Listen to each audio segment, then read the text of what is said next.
Good afternoon. फिर से एक बार आप सभी का स्वागत करता हूँ। अभी मैं यूट्यूब पे कुछ समय पहले लाइव किया था। वहाँ पे आवाज़ रुकने की भी एक समस्या थी और साथ ही साथ एक कनेक्शन ख़राब होने की वजह से बीच में ही कट गया था। तो उसी को वही से मैं कंटिन्यू कर रहा हूँ। यानी कि ये ओल्ड एनसीईआरटी कक्षा 6 के इतिहास की भूमिका का पार्ट 2 है। तो इसके अंतर्गत हम आगे की बातें देखेंगे। जो पिछले वाली वीडियो थी उससे आगे की बात देखेंगे कि हमारे कई मौजूदा विचारों के बारे में हम सोचते हैं कि ये पुराने ज़माने से चले आ रहे हैं। जैसे कि उदाहरण के लिए यदि हम अपने किसी पूर्वज से यानी बुजुर्ग से पूछें कि आखिर ये कोई भी परंपरा हो या कोई भी, जैसे तीज की अगर बात करते हैं, एक उदाहरण मैं लेता हूँ तीज। तो तीज की अगर बात करोगे तो तीज कब से मनाए जा रहे हैं या तीज क्यों मनाया जाता है, तो अधिकतर लोगों के पास ये सिर्फ और सिर्फ एक ही आंसर आपको मिलेगा कि ये जो है ना हमारे पूर्वज बहुत ज़माने से, पुराने ज़माने से इसको मनाते आ रहे हैं, तो इसलिए ये जो है ना आज भी मनाया जाता है और इससे अमुक अमुक चीज़ें होती है। इस तरह की बातें हम सुनते चलते हैं। तो हमारे कई मौजूदा विचारों के बारे में यही हमें पता चलता है। अब देखिए जरा कि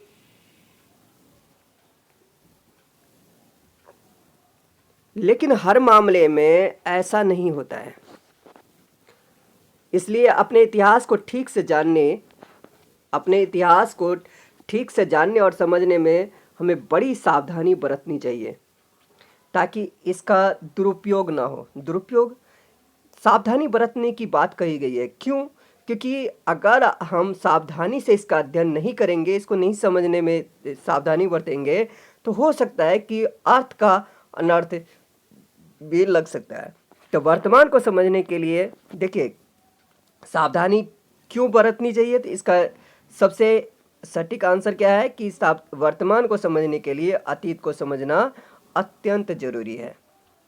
यानी कि अगर आपको प्रेजेंट को समझना है तो उसके लिए पास्ट को समझना बहुत ज़्यादा जरूरी हो जाता है। अब देखिए यहाँ पे इतिहास की जो जानकारी है वो दो चीज़ों पर निर्भर करती है। पहला क्या है? स्रोत सामग्री का विवेचन यानी कि उसका विश्लेषण करके सावधानी से उपयोग करना। अब इसको समझते हैं थोड़ा कि प्राचीन काल के इतिहासवेत्ता यानी कि इतिहास को बताने वाले जो थे उनको विभिन्न किस्म की स्रोत सामग्री का उपयोग करना पड़ता है। इसमें से कुछ स्रोत सामग्री विश्वसनीय होती है और कुछ नहीं भी होती है। इसलिए विश्वसनीय, अब देखिए यहाँ पे बहुत सारी चीज़ें ऐसी होती है जो कि काम की होती है। कुछ पे विश्वास होता है, विश्वास किया जा सकता है, और कुछ ऐसे ही होते हैं जिस पे विश्वास करना मुश्किल है। तो इसलिए विश्वसनीय स्रोत को ज़्यादा महत्व देना भी जरूरी होता है। तो पहली चीज़ हमने जाना कि स्रोत सामग्री का विवेचन करके सावधानी से उपयोग करना, और दूसरी चीज़ है कि इतिहासवेत्ता अतीत के किसी विचार को प्रस्तुत करने के बारे में जो दलीलें देते हैं वे बुद्धि संगत होनी चाहिए। अब दलीलें मतलब जो भी वो तर्क दे रहे हैं वो क्या होने चाहिए? बुद्धि संगत होनी चाहिए। यानी कि ऐसा ना लगे कि ये जो है ना कुछ अनाप शनाप बोल रहे हैं। तो दो चीज़ें हैं। तो ऐतिहासिक घटनाओं के पीछे कुछ ना कुछ कारण होते हैं। इन कारणों की पूरी जांच पड़ताल होनी चाहिए। अतीत की बुद्धि परख जांच पड़ताल करना तो और भी ज़्यादा जरूरी है। केवल इसी तरीके से ऐतिहासिक ज्ञान आगे बढ़ सकता है। इसके अलावा अतीत का अध्ययन बड़ा ही दिलचस्प होता है। यह गड़े हुए खजाने की खोज के खेल जैसा है। जैसे कि मान लीजिए खजाना कहीं गड़ा हुआ है और उसको खोज रहे हैं, तो आजकल इस तरह के डिजिटल गेम भी जो है ना बन चुका है, मतलब एंड्रॉयड गेम। तो उसमें भी ऐसा है कि खजाने को ढूंढना होता है। तो इस खेल में खजाने को खोजने के लिए अलग अलग जगहों या सुराग का संकेत छिपा होता है। अलग अलग जगहों से हमें सुराग मिलता है या सिंबल मिलता है। तो एक सुराग पर मिलने वाले एक सुराग जो है ना अगले सुराग का बताता है। यानी कि एक सुराग से हमें दूसरे सुराग के बारे में पता चलता है। इस तरीके से धीरे धीरे बढ़ते हुए अंत में हमें क्या होता है? खजाना मिल जाता है। अंत में खजाने तक पहुंच जाते हैं। इतिहास के मामले में खजाने का मतलब है कि यह जानना कि तुम्हारे जन्म के काफ़ी पहले दुनिया में और हमारे देश में क्या क्या घटित हुआ। यानी कि जो खजाना है उस खजाने का मतलब यहाँ पे क्या है इतिहास के मामले में, इसके मामला में ये है कि आज हमारा जन्म हुआ, हमारे जन्म से पहले यानी कि हमारे पिताजी का जन्म हुआ है, फिर उससे पहले हमारे दादाजी का जन्म हुआ है, फिर उनके पिताजी का, फिर उनके पिताजी का, फिर उससे पहले, इस तरीके से ये होते आया। लेकिन इससे भी पहले की अगर बात करें तो हजारों साल पहले की अगर बात करें तो उस समय में आखिर ऐसी क्या घटना घटी जिसके कारण ये सब कुछ हुआ। आखिर बहुत समय पहले जब आदमी, जो इस हमारे जो पूर्वज थे, आखिर उन्होंने ऐसा क्या किया कि आज इस कंडीशन में है। भारत के अतीत की शुरुआत कई हजार साल पहले हुई। हमारे पूर्वजों ने अपने पीछे जो चीज़ें छोड़ी है उनमें से हमें अतीत के बारे में जानकारी मिलती है। नज़दीक के अतीत के बारे में हमें, देखो नज़दीक मतलब कि अगर हजार हजार ईस्वी के आसपास की बात करें या 2000 ईस्वी के आसपास की बात करें तो उसके बारे में हमें लिखित और मुद्रित यानी कि प्रिंटेड डॉक्यूमेंट भी मिलती है, उससे जानकारी हमें मिलती है। लेकिन जब छपाई का ज्ञान नहीं था, यानी कि जब छापना कोई नहीं जानता था, तो उस युग में हमें कागज़ पर हाथ से लिखे हुए लेख या ग्रंथ मिलते हैं। यानी कि जब छपाई की शुरुआत हुई तो तब छपी हुई किताबें हमें मिलती है। लेकिन जब छपाई का ज्ञान नहीं था तो तब ये क्या करते थे, कागज़ पर हाथ लिखते थे और वो ग्रंथ मिले। लेकिन जब कागज़ नहीं बना था तो उस समय क्या था कि ताड़पत्र, भोजपत्र और ताम्रपत्र यानी कि तांबे के सीट पर लिखे जाते थे। कभी कभी लेख बड़ी शिलाओं मतलब पत्थरों, शिला, बड़ी बड़े जो पत्थर के जो खंड होते हैं उसको शिला कहते हैं। खंडों, पत्थर की दीवारों या मिट्टी तथा पत्थर के छोटे फलक, फलक मतलब कि एक चबूतरा जैसा होता है उसको फलक कहते हैं, तो फलकों पर उकेरे जाते थे। अतीत में और अधिक पीछे एक ऐसा भी समय था जब लोग लिखना ही भी नहीं जानते थे। प्राचीन काल के उन लोगों के जीवन के बारे में हमें जानकारी उन चीज़ों से मिलती है जो वे छोड़ गए हैं। जैसे अब उन चीज़ों से जानकारी मिलती है जो वो छोड़ गए, जैसे कि उनके मिट्टी के बर्तन यानी कि मृद भांड। मिट्टी, मृद मतलब होती है मिट्टी, और भांड मतलब बर्तन यानी कि मिट्टी के बर्तन। उनके हथियार और औजार ये ठोस चीज़ें हैं, इन्हें हम देख सकते हैं, छू सकते हैं। कभी कभी तो इन चीज़ों को सचमुच धरती से खोद कर निकालना पड़ता है। ये तमाम चीज़ें ऐतिहासिक खजाने को खोज के निकालने के खेल के सुराग हैं। सुराग अनेक प्रकार के हो सकते हैं। सबसे ज़्यादा उपयोग हस्तलिपियों, हस्त मतलब हाथ से लिखी गई लिपियाँ। हस्तलिपियाँ किसे कहते हैं, तो हस्तलिपियाँ उन पुस्तकों को कहते हैं जो ताड़पत्रों या भोजपत्रों या कागज पर हाथ से लिखी गई हो। आमतौर पर कागज पर लिखी गई हस्तलिपियां ही अधिक मिलते हैं, यद्यपि ये उतनी पुरानी नहीं होती जितनी कि ताड़पत्रों या भोजपत्रों पर लिखी हुई पुस्तकें। अब कुछ भारतीय लिपि की अगर बात करें तो ये देखिए कुछ लिपियों का यहाँ पे दिया हुआ चित्र। ये है अशोककालीन ब्राह्मी लिपि। ये ब्राह्मी लिपि का है। गुप्त वाकाटक के समय में ब्राह्मी लिपि इस तरीके से लिखी जाती थी। मध्य एशिया के प्रवासी ब्राह्मी लिपि यानी 5वीं 6वीं शताब्दी में कुछ इस तरीके से लिखते थे ब्राह्मी लिपि। फिर उसके बाद है शारदा लिपि। शारदा लिपि कुछ इस तरीके से। और फिर उसके बाद 8वीं शताब्दी में वट्टलुलु लिपि इस तरीके से लिखा जाता है। तमिल ग्रंथ में कुछ इस तरीके से लिखे हुए मिली है लिपि। फिर तमिल है जो साधारण लोगों की संभवतः भाषा थी, उसमें इस तरीके से लिखा गया है। उड़िया की लिपि ये है और गुजराती की कुछ ये है। इस तरीके से अब देवनागरी, जैसे भारत एक महान देश है तो ये सारे यही लिखा हुआ है, भारत एक महान देश है। तिब्बती में भी यही चीज़ लिखी हुई है। अब आगे की बात करते हैं। ये ज़्यादा पुरानी पुस्तकें जिन भाषाओं में लिखी गई है उनमें से कुछ भाषाएं आज हमारे देश में नहीं बोली जाती है। जैसे कि कुछ भाषाएं, कौन सी भाषा नहीं बोली जाती? जैसे कि पाली और प्राकृत भाषाएं। पाली और प्राकृत भाषाएं अब नहीं बोली जाती है। दूसरी जो पुरानी पुस्तकें हैं उसमें संस्कृत और अरबी भाषा में है। इन भाषाओं को आज भी हम उसका अध्ययन करते हैं, उसको आज भी पढ़ते हैं और कभी कभी धार्मिक संस्कारों में भी इनका इस्तेमाल करते हैं। जैसे कि कोई भी हवन हो या पूजा इत्यादि करवाए जाते हैं तो उसमें भी संस्कृत में ही मंत्र बोलने का आज भी प्रचलन है। पर आज ये सिर्फ ये हम वही तक सीमित है, हम अपने घरों में इसको नहीं बोलते हैं। तमिल भाषा में भी पुरानी पुस्तकें मिलती हैं। दक्षिण भारत में बोली जाने वाली भाषा वाली इस तमिल भाषा में काफ़ी पुराना साहित्य मिलता है।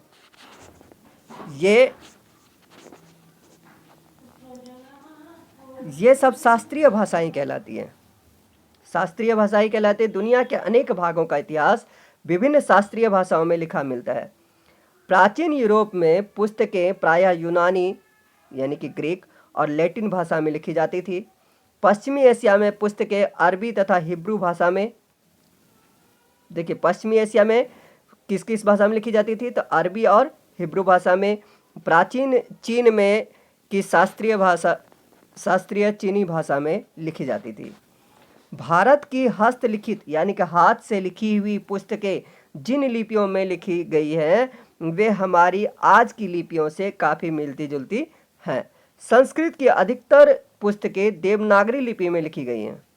देवनागरी में लिखी गई इन पुस्तकों को आप पढ़ तो सकते हो,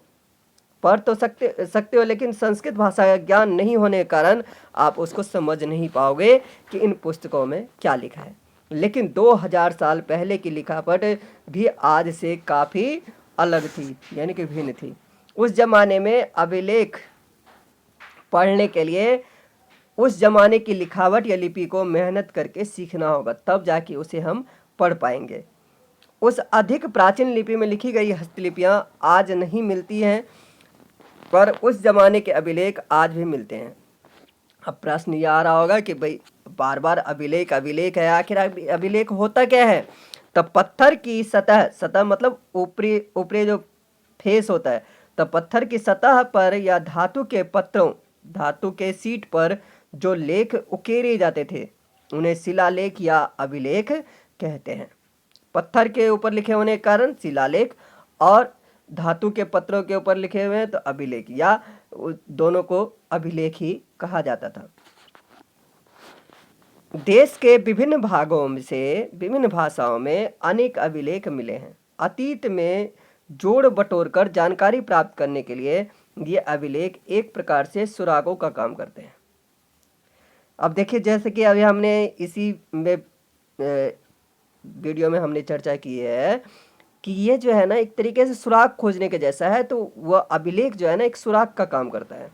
हस्तलिखित पोथियाँ प्रायः पुस्तकालयों में मिलती है, परंतु अभिलेख शिलाखंडों, स्तंभों, प्रस्तर फलकों, भवनों और धातु पत्रों पर पाए जाते हैं। अब आगे देखिए, भारत के इतिहास के बारे में अधिकतर जानकारी हमें पुरातत्व विज्ञान द्वारा जुटाए गए सबूतों से मिलती है। अब पुरातत्व विज्ञान क्या है? तो प्राचीन काल के अवशेषों के अध्ययन को पुरातत्व विज्ञान कहते हैं। अब अवशेष क्या होता है? तो अवशेष मतलब जो, जैसे कि कोई भी चीज़ हम यूज़ करके और उसके बाद जो उसका वेस्ट मटेरियल होता है उसको हम छोड़ देते हैं तो उसी को अवशेष कहा जाता है। अब इन अवशेष में क्या मिला है? स्मारक या भवन मिला है, सिक्के मिले हैं, मिट्टी के बर्तन मिले हैं, पत्थर और धातु के औजार, प्रतिमाएं, मूर्तियाँ तथा अन्य अनेक किस्म की ऐसी चीज़ें होती हैं जिनका सदियों पहले के लोग अपने दैनंदिन मतलब प्रतिदिन डेली रूटीन में उपयोग करते थे। कुछ बहुत ही प्राचीन नगर और गांव या तो उजड़ गए या नष्ट हो गए हैं और उनके मकान धरती के भीतर समा गए हैं। उनका उत्खनन यानी कि उसको खनन करना पड़ता है उन्हें, यानी कि उन्हें धरती के भीतर से खोद कर निकाला जाता है। परंतु कुछ प्राचीन भवन आज भी खड़े हैं, जैसे कि मंदिर, उनका उत्खनन करने की आवश्यकता नहीं है। पुरातत्व विज्ञान की सामग्री से हमें जानकारी मिली है कि हजारों साल पहले के भारत के स्त्री पुरुषों का जीवन किस प्रकार का रहा है। उसे हम आदिम अवस्था वाला जीवन कहते हैं। प्राचीन काल के स्त्री पुरुषों का जो जीवन था उसे आदिम अवस्था वाला जीवन कहते हैं। आदिम मतलब होता है प्रारंभिक अवस्था वाला जीवन, क्योंकि लोग अपनी जीविका के लिए ज़्यादातर प्रकृति पर निर्भर रहते थे।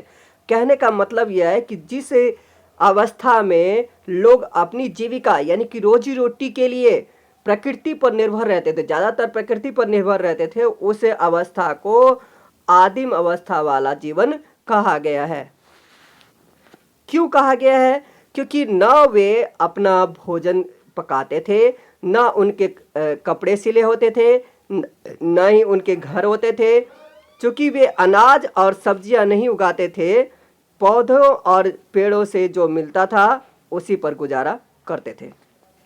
पशुओं को पालने की बजाय उनका शिकार करते थे, इसलिए उन्हें खाद्य संग्राहक कहा जाता है। खाद्य मतलब खाने की चीज़ों का के संग्रह करने वाले। पौधों और पेड़ों से जो मिला है उसी पर ही गुजारा करते थे, और पशुओं को पालने के बजाय उनका शिकार करते थे, इसलिए उन्हें क्या कहा गया है? खाद्य संग्राहक कहा गया है। आगे जब धीरे धीरे उन्हें अपने आसपास के पौधों और पशुओं के बारे में अधिक से अधिक जानकारी मिली और उनके औजारों और काम करने के ढंग में सुधार हुआ, तब उनका जीवन सुविधाजनक बनता गया। अंत में उन्होंने पौधे को उगाना सीख लिया और पशु को पालने के तरीके खोज निकाले, और इस अवस्था वाले मानव को हम खाद्य उत्पादक कहते हैं। यानी कि खाद्य संग्राहक और खाद्य उत्पादक। खाद्य संग्राहक वह मानव है जो कि खाने का उत्पादन नहीं करते हैं, यानी कि ना तो पेड़ पौधे उगाते हैं ना पशु पालन करते हैं, और तो वो है क्या? खाद्य संग्राहक, क्योंकि खाना इकट्ठा कर रहे हैं। संग्रह करना मतलब इकट्ठा करना करते हैं। और यहाँ पे क्या हो रहा है कि जब उन्होंने पौधे को उगाना सीख लिया, पशु को पालना सीख लिया, तो इस अवस्था वाले मानव को खाद्य उत्पादक कहते हैं। तब मानव केवल उन चीज़ों पर निर्भर नहीं रह गया था जो प्रकृति में सहज आसानी से मिल जाती थी। पहले क्या था कि वो उन्हीं चीज़ों पर डिपेंडेंट थे जो उन्हें आसानी से मिल जाती थी, बल्कि उसने आवश्यक वस्तुओं का उत्पादन करना प्रारंभ कर दिया था। जीवन में यह एक बहुत बड़ा सुधार था। जल्दी ही इन लोगों के जीवन स्तर में इतना अधिक सुधार हुआ कि वे न केवल बढ़िया झोपड़ियों में रहने लगे, बल्कि उन्हें चिंतन करने, विचारों को लिपिबद्ध यानी कि लिखने का और अपने रहन सहन सुधारने के लिए पूरा समय मिलना शुरू हो गया। भारत एक बड़ा उपमहाद्वीप है। उपमहाद्वीप मतलब महाद्वीप का एक अंग। द्वीप महाद्वीप मतलब अब यहाँ पे ज्योग्राफिकल, क्योंकि जितने भी पूरे विश्व को पूरे पृथ्वी पे 7 महाद्वीप और 5 महासागर हैं, तो 7 महाद्वीप में एशिया, अफ्रीका, उत्तरी अमेरिका, दक्षिणी अमेरिका और उसके बाद अंटार्कटिका, यूरोप, ऑस्ट्रेलिया, इस तरीके से ये महाद्वीप हैं। तो भारत को एक उपमहाद्वीप कहा गया है, क्योंकि आज जो आप देख रहे हो कि भारत में से ही अफगानिस्तान अलग हुआ है, भारत में से अफगानिस्तान अलग हुआ है, भारत में से ही पाकिस्तान अलग हुआ है, इधर बांग्लादेश अलग हुआ है, फिर उसके बाद म्यांमार इधर अलग हुआ है, ठीक है, रंगून यहीं पे था। और इस तरीके से ये जो है ना, इसलिए इसे उपमहाद्वीप कहा जाता है। इसके भौगोलिक लक्षण सुस्पष्ट हैं। उत्तरी सीमा पर जो पर्वत हैं वे भारत को पश्चिमी तथा मध्य एशिया से अलग करते हैं, परंतु इन पर्वतों में अनेक दर्रे हैं। अब दर्रा होता क्या है? तो दर्रा होता है कि जो दो पर्वतों के बीच का जो रास्ता होता है उसको दर्रा कहते हैं। तो दर्रे हैं वे संपर्क के रास्ते थे और सदियों तक लोग इनमें से दोनों ओर आते जाते रहे हैं। ये पहाड़ी दर्रे विचारों के आदान प्रदान के मार्ग बने हैं और इन्हीं दर्रों से विभिन्न आक्रमणकारी भी अलग अलग आक्रमणकारी भी हमारे यहाँ आए, जो कि हम आगे विभिन्न वीडियो के माध्यम से जानेंगे। सिंधु और गंगा के मैदान उपजाऊ क्षेत्र थे, इसलिए अनेक लोग यहाँ बस गए। सिंधु और गंगा के मैदान उपजाऊ क्षेत्र थे, इसलिए अनेक लोग यहाँ बस गए। आरंभ में यहाँ घने जंगल थे, धीरे धीरे इन जंगलों को काटा गया, जमीन को कृषि योग्य बनाया गया, यानी खेती करने योग्य बनाया गया। तभी जाकर इन मैदानों में कई राज्यों का उदय और विस्तार हुआ। यदि आप दिल्ली से कोलकाता तक ये रेल यात्रा करो तो दूर दूर तक खेत नजर आएंगे। आज यकीन करना कठिन है कि किसी समय इस क्षेत्र में घने जंगल थे। किसी समय यहाँ घने जंगल थे। भारतीय प्रायद्वीप। अब प्रायद्वीप क्या होता है?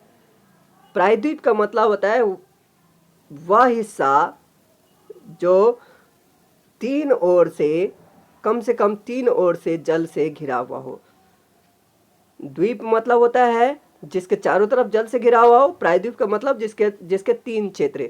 तो आप जानते हैं कि भारत के पूरब में बंगाल की खाड़ी है और भारत के दक्षिण में हिंद महासागर है और भारत के पश्चिम में अरब सागर है। तो इसलिए भारत को प्रायद्वीप कहा जाता है। तो भारतीय प्रायद्वीप एक ऊंचा पठार है, इसमें से अनेक नदियां बहती है।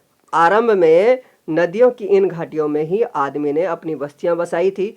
क्यों? क्योंकि यहाँ से इन्हें सिंचाई के लिए और साथ ही साथ पीने योग्य पानी के आसानी से उपलब्ध होते थे।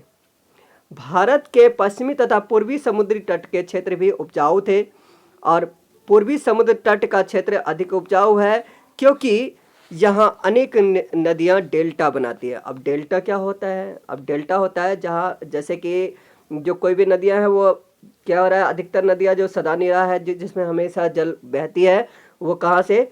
पर्वतों से निकलकर कहाँ जाती है? तो समुद्र के खाड़ी में जाके गिरती है। तो गिरने से पहले क्या होता है कि छोटी छोटी धाराओं में बढ़ जाती है। तो इसके बीच का जो क्षेत्र होता है इसी को डेल्टा कहते हैं।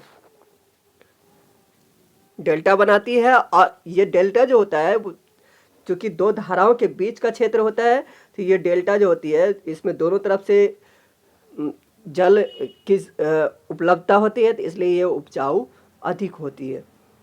जिन क्षेत्रों में वातावरण अनुकूल होता है वह अधिक बस्तियां बस जाती है। अनुकूल मतलब जो जीने के लिए जैन उचित हो।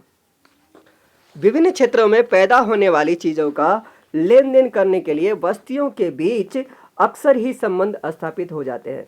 ऐसे लेन देन से व्यापार का जन्म होता है और संपर्क सूत्र व्यापारी मार्गों में बदल जाता है। व्यापार से लोगों के आवागमन यानी कि आने जाने को बढ़ावा मिलता है। व्यापारी एक स्थान से दूसरे स्थान पर जाते हैं और इस प्रकार लोगों में आपसी मेल मिलाप बढ़ता है। सबसे पहले लेन देन और आवागमन करने वाले वे पशुचारी थे, यानी पशु को चराने वाले लोग थे जो अपने पशुओं को विभिन्न चारागाहों तक ले जाते थे। चारागाह मतलब चराने की जगह। आबाद हुए किसानों से संबंध स्थापित करते थे और अपने साथ लेन देन की कुछ चीज़ें लेकर चलते थे, जैसे कि ऊंट से या फिर घोड़े या खच्चर इत्यादि से ये लेके चलते थे। जहाँ ऐसे लेन देन में सफलता मिली वहाँ धीरे धीरे लेन देन के काम का पूरा जिम्मा किसने उठा लिया? व्यापारियों ने ले लिया। तब वाणिज्य व्यवसाय को बढ़ावा मिला। इसलिए पशुपालन, कृषि तथा व्यापार मनुष्य के महत्वपूर्ण कार्य हैं। ध्यान दीजिए कि पशुपालन, कृषि यानी खेतीबाड़ी और व्यापार मनुष्य के इम्पोर्टेंट काम हो गए। ये इतिहास के विकास में प्रमुख भूमिका निभाते हैं, यानी कि एक इम्पोर्टेंट अपना रोल निभाते हैं। कौन लोग कहाँ से आए यह जानने का एक तरीका है कि उस क्षेत्र की भाषाओं का का अध्ययन करना, उस क्षेत्र की भाषाओं की जानकारी होना। एक स्थान से दूसरे स्थान पर जाकर बसने वाले लोग अपने साथ अपनी भाषा भी लेके जाते हैं। तब इन नए लोगों की भाषा का स्थानीय लोगों की भाषा के साथ मिश्रण होता है और इस प्रकार नई भाषा का जन्म होता है। जिन क्षेत्रों के लोगों का दूसरे लोगों के